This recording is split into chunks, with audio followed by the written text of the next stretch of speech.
Moment mal, das hier sieht aber nicht so wirklich nach Island aus. Weil wir jetzt in Mexiko sind und wir wollen ein kurzes Update geben. Und zwar vor einem Monat ist unsere Tochter Kira auf die Welt gekommen.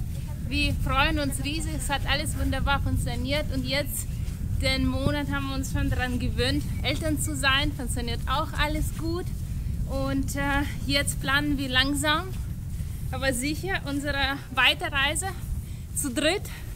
Gucken wir, wie und wann und wohin es weitergeht. Und bis dahin wollen wir natürlich alle Videos noch abgearbeitet haben. Deswegen erstmal noch Island. Richtig, und das Island-Video ist aus dem August 2020 ungefähr, ne? Ja. Und naja, wer jetzt so ein bisschen hin und her rechnen kann und über die Dauer der menschlichen Fortpflanzung Bescheid weiß, kann sich das Ganze ausrechnen. Aber ja, zu dem Zeitpunkt waren wir dann schwanger. So gerade eben warst du schwanger wahrscheinlich. Ja. Naja, wenn man es dann richtig... Sicher, nicht ja, wahrscheinlich. Schon sicher. Ja, schon sicher. Sehr gut. Whatever. Die Videos hier aus Mexiko werden dann höchstwahrscheinlich ungefähr in einem Monat kommen. Dann werden wir up to date sein mit unserem YouTube-Channel. Für jetzt erst nochmal viel Spaß im etwas frischerem Island. Daumen nach oben nicht vergessen. Bis bald. Ciao. Viel Spaß. Ciao. Herzlich willkommen in den Westfjorden. Wir sind die letzten Tage jetzt ein bisschen ohne Kamera gefahren, haben ja einfach die Natur, das Wetter genossen. Ihr seht, ich bin im T-Shirt. Ja, etwas frisch ist es, aber es geht klar. Sehr, sehr angenehm. Und ja, jetzt befinden wir uns auf der Ostseite der Westfjorde. Die nächste Station für heute ist die Stadt Holmavik. Da werden wir ein bisschen einkaufen. Dann geht es über einen Berg rüber und dann kommen wir quasi an der Westseite der Westfjorde an. Da geht es dann richtig los. Aber auch hier ist es einfach schon wunderschön. Dementsprechend mussten wir jetzt einfach die Kamera wieder anstellen und euch mitnehmen. Viel Spaß in diesem Video.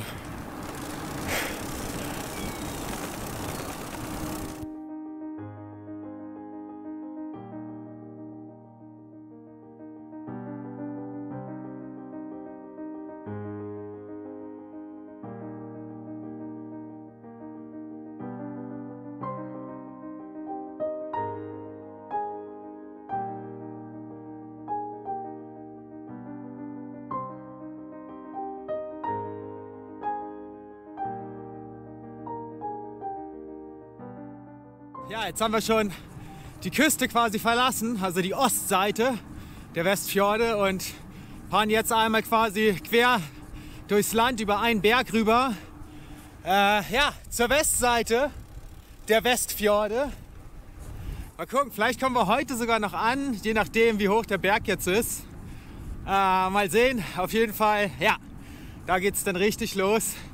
Da gibt es dann die ganzen Fjorde und man muss zickzack, zickzack immer den Fjorden entlang fahren. Sieht auf der Karte schon ziemlich abgefahren aus. Echt sehr gespannt, mal gucken, was da los ist.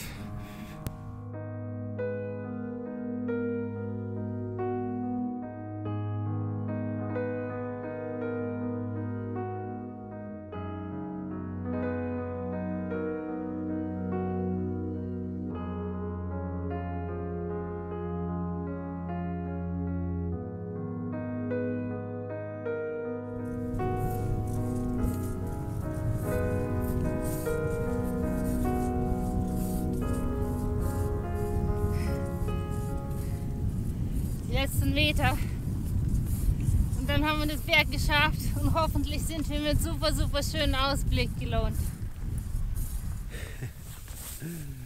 So, jetzt gibt es die Belohnung für die anstrengende Bergetappe. Eine heiße Quelle.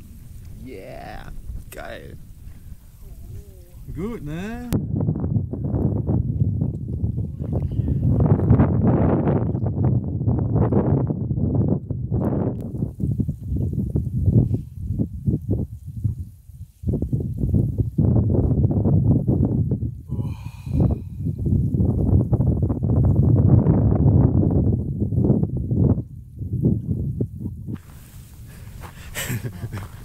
Wir sind jetzt noch ein kleines Stückchen weitergefahren, weil hier eigentlich ein Zeltplatz markiert war auf unserer schönen Karte. Aber es stellt sich raus, irgendwie, nein, hier ist kein Zeltplatz. Und der Typ meint einfach nur, ja, da vorne ist irgendwie eine heiße Quelle, da könnt ihr euer Zelt aufstellen.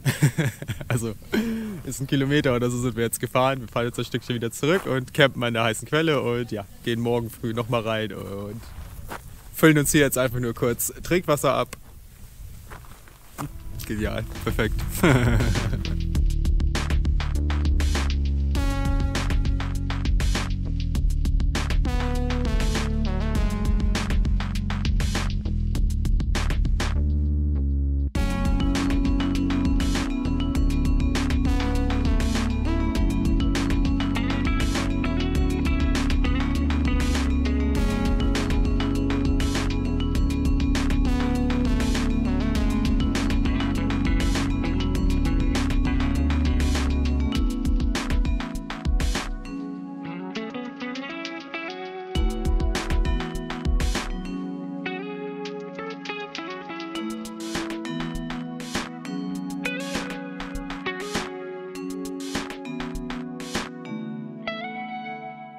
So sieht das Ganze jetzt aus hier. Da vorne auf der anderen Seite sind wir heute Morgen losgefahren. Ja, also man sieht da so ein bisschen diese Kirche. Da war halt die heiße Quelle. Und ja, das Verrückte ist, sieht man's. Na, ja. Vor 42 Kilometern den ganzen Fjord hier einmal hin und zurück. Da kommen noch ein paar mehr von auf uns zu. Pilze gesammelt wieder. Boah. Ein kurzes Stückchen da oben ins Wald gegangen. Und der Helm ist wieder voll.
So, das ist unser Campingspot für heute.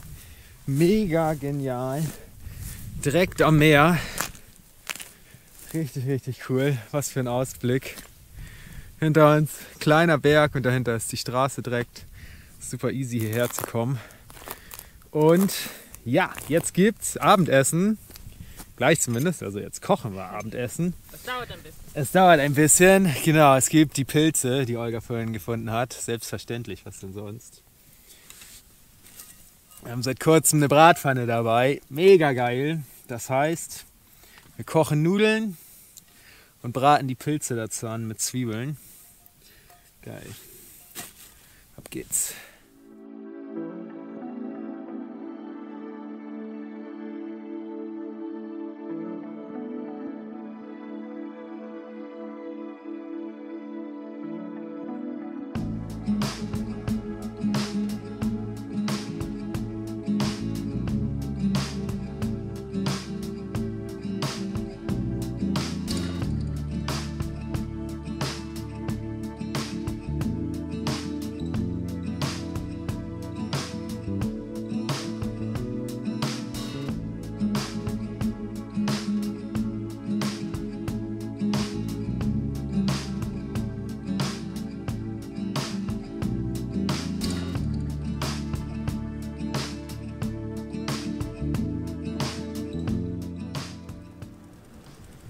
gibt es wieder ein paar Birken.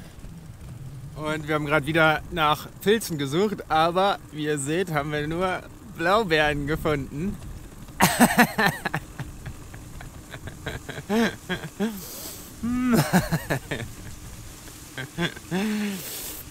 Sehr, sehr lecker. Sehr, sehr blau. Mega geil. Hier steht mitten in der Wallapampa einfach ein Kühlschrank rum. Ja, natürlich nicht angeschlossen, aber ist kalt genug. Und der ist einfach voll gefüllt mit Erdbeeren und Blaubeeren. Ja, die hier wahrscheinlich irgendwie in der Umgebung gesammelt werden. Zumindest die Blaubeeren, die Erdbeeren wahrscheinlich nicht. Die sind nicht wild, oder? Oder sind es wild? Ah, sind vielleicht doch sogar echt wilde, oder? Weiß ich nicht. Die sehen schon, nee, ich glaube, so super wild sind die auch nicht. Aber die Wilde sind viel, viel kleiner. Aber wie mega cool ist das, oder? Und ein so ein Becher kostet 500 Kronen. Also bisschen mehr als 3 Euro, ne? Ja. Ja, ich will einen Becher. Ich habe noch nicht genügend Blaubeeren gegessen. Das alles die gleichen? Es gibt da irgendwie unterschiedliche. Oben waren unterschiedliche Blaubeeren. Einmal diese dunkleren und einmal diese matteren, so, ne? Genau, die dunklen, die heißen schwarze Beeren. Ah, das sind Schwarzbeeren. Ja. Ah, ja.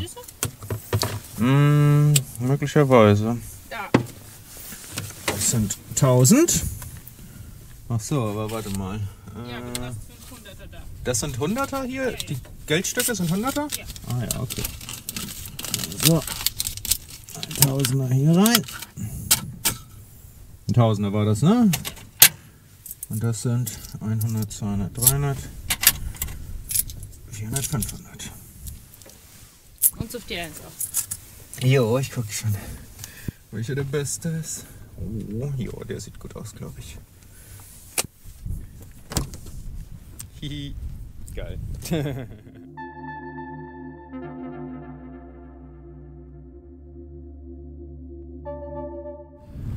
Direkt vor uns liegt jetzt die Stadt Ísafjörður. Da werden wir auf den Campingplatz fahren und ein bisschen Pause machen. Wir werden in den Supermarkt gehen und ein bisschen neue Vorräte einkaufen. Das ist jetzt der erste Laden seit ein paar Tagen. Und wir werden ein bisschen arbeiten am Computer. Wir werden ein bisschen arbeiten am Computer, ein bisschen Videos zusammenschneiden und auf besseres Wetter hoffen. Jetzt wird es nämlich gerade ein bisschen regnerisch und stürmisch.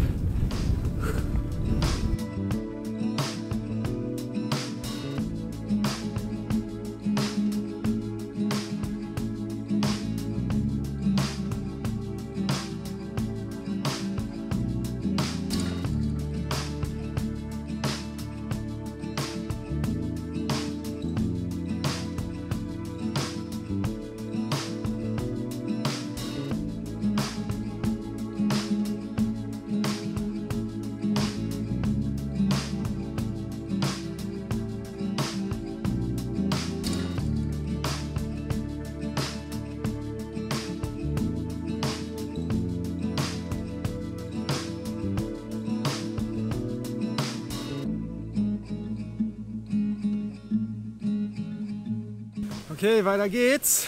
Ja, wir waren jetzt 4 Nächte in Ísafjörður, hier auf diesem Campingplatz. Ziemlich gut, ziemlich viel geschafft, ordentlich Videos geschnitten, ja, ausgeruht, Pause gemacht, Wetter abgewartet, kleine Tour durch die Stadt gemacht, ja, gut eingekauft und Leckere Sachen gekocht. leckere Sachen gekocht, genau. Sehr schön. Jetzt geht's weiter. Da oben hin, da ist ein Tunnel. Jo, geht wieder durch einen Tunnel, auch etwas längeren tatsächlich, 7 Kilometer oder so. Ja, mal sehen. Also Richtung Süden. Ab geht's.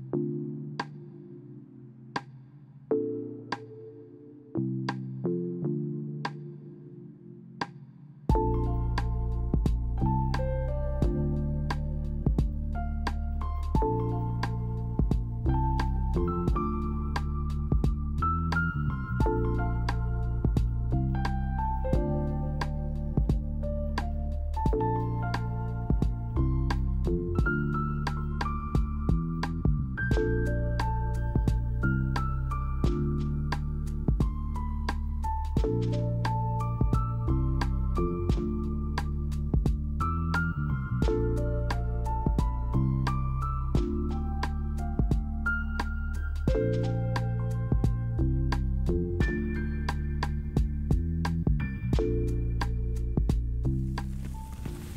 Straße, auf der wir jetzt sind, heißt Svalvegur.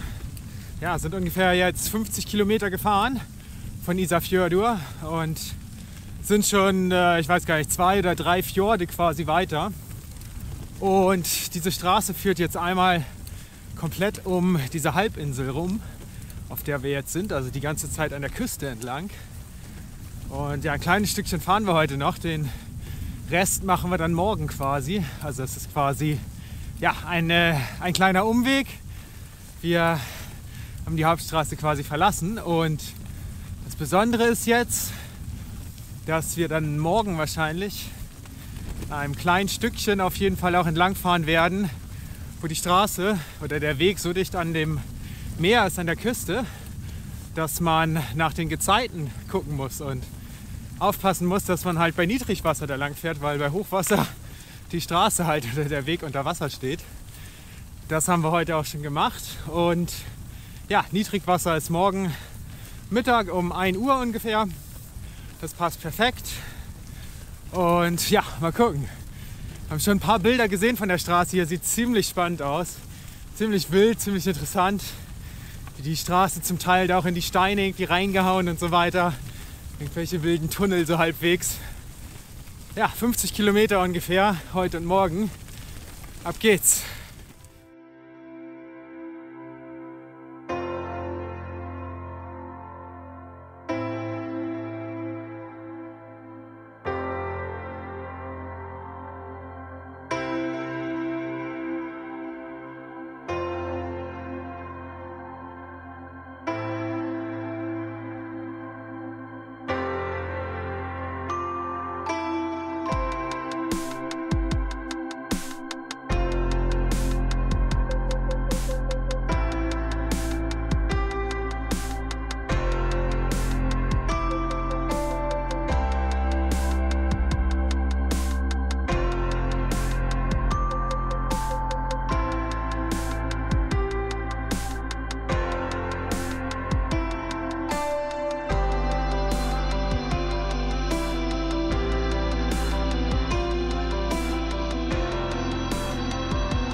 Ja, ich weiß, irgendwie seit letzter Zeit filme ich ein bisschen weniger oder erzähle ich auch ein bisschen weniger.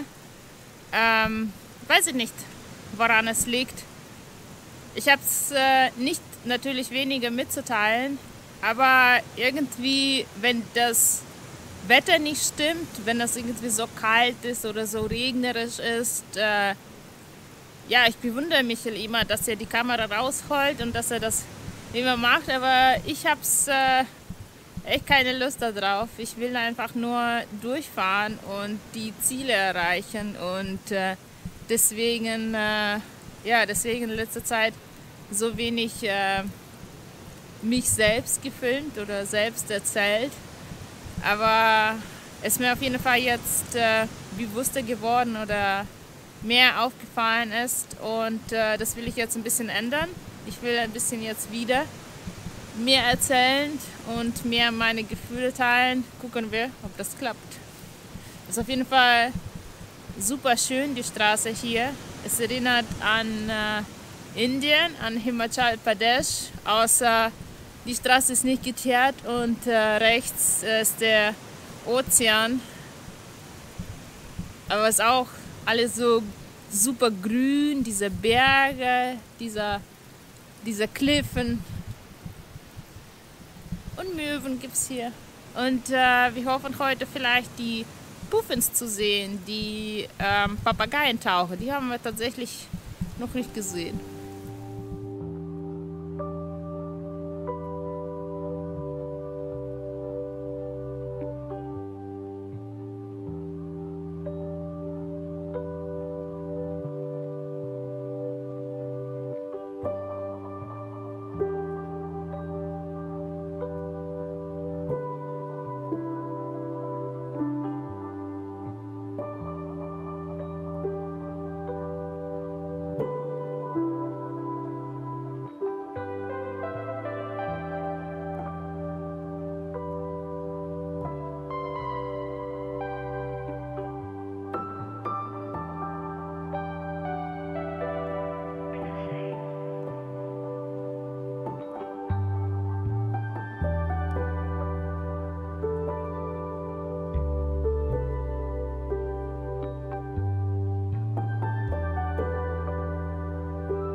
Jetzt sind wir da angekommen, wo die Straße manchmal von der Flut überflutet wird.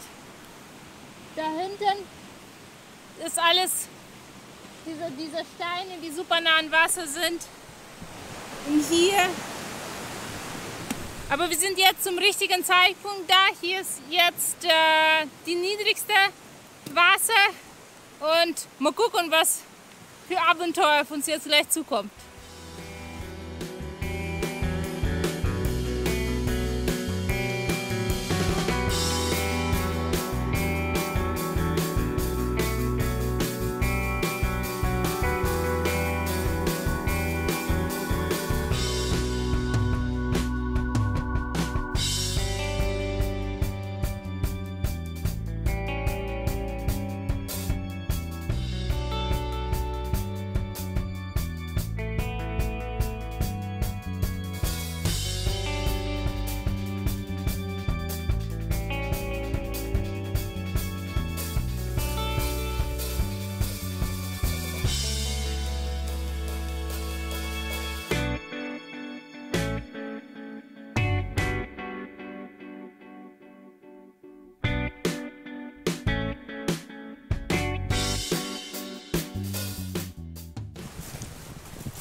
Irgendjemand hat uns auf jeden Fall erzählt, dass das irgendein Verrückter mit einem Bulldozer war, der die Straße hier quasi gebaut hat.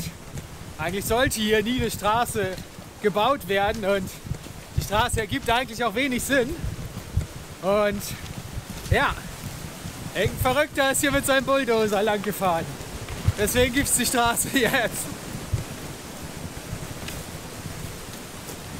Olga hat Algen gefunden. Gemüse zum Abendessen, guck mir das an, das ist riesig und dick.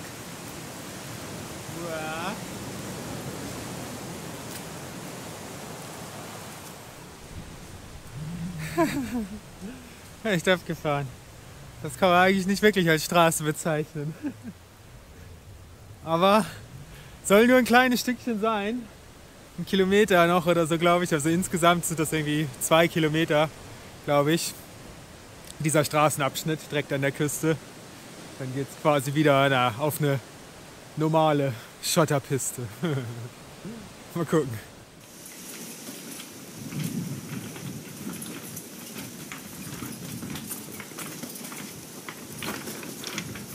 Wie die Siemnigstraße in Russland.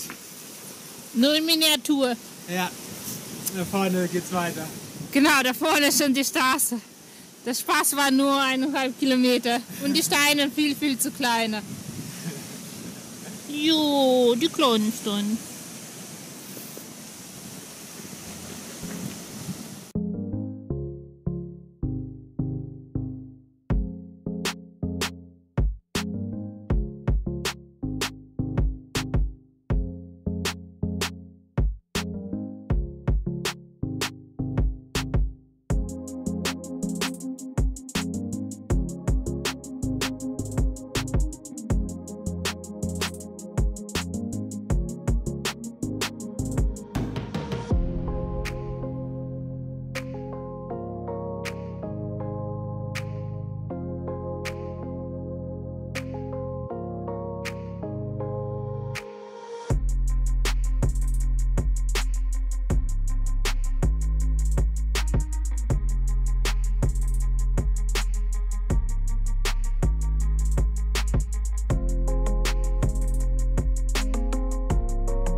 ersten Autos heute. Genau. 18 Uhr. Und das sind die ersten 2 Autos, die wir heute sehen. Wir sind jetzt wieder zurück auf der Hauptstraße. Auch ja, wenn es nicht so aussieht. Nicht asphaltiert. Aber das ist die Hauptstraße hier. Ja, die ersten 2 Autos. Und wir haben 39 Kilometer gebraucht. Ja, nicht ganz so erfolgreich, nicht ganz so weit wie gedacht. 20 Kilometer noch, da ist ein Wasserfall und ein Campingplatz, irgendwie so ein Gratis-Campingplatz tatsächlich. Wissen wir aber noch nicht so ganz genau, ob wir da ankommen. Vielleicht. Mal gucken. Weiter geht's. Haben es gestern nicht ganz so weit geschafft, wie wir wollten. Aber ja, schon in Ordnung. Heute stehen jetzt ungefähr 45 Kilometer an, dann kommen wir beim nächsten Zeltplatz an. Und dann sind wir auch quasi im Süden der Westfjorde angekommen. Von da werden wir dann morgen Abend wahrscheinlich eine Fähre nehmen Richtung Süden auf die Snaefels-Halbinsel. Und da geht es dann weiter. Und gucken wir mal und hoffen wir, dass das Wetter sich ein bisschen hält. Ist kalt. Heute ist echt ganz schön kalt, auf jeden. Und windig.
Guten Morgen.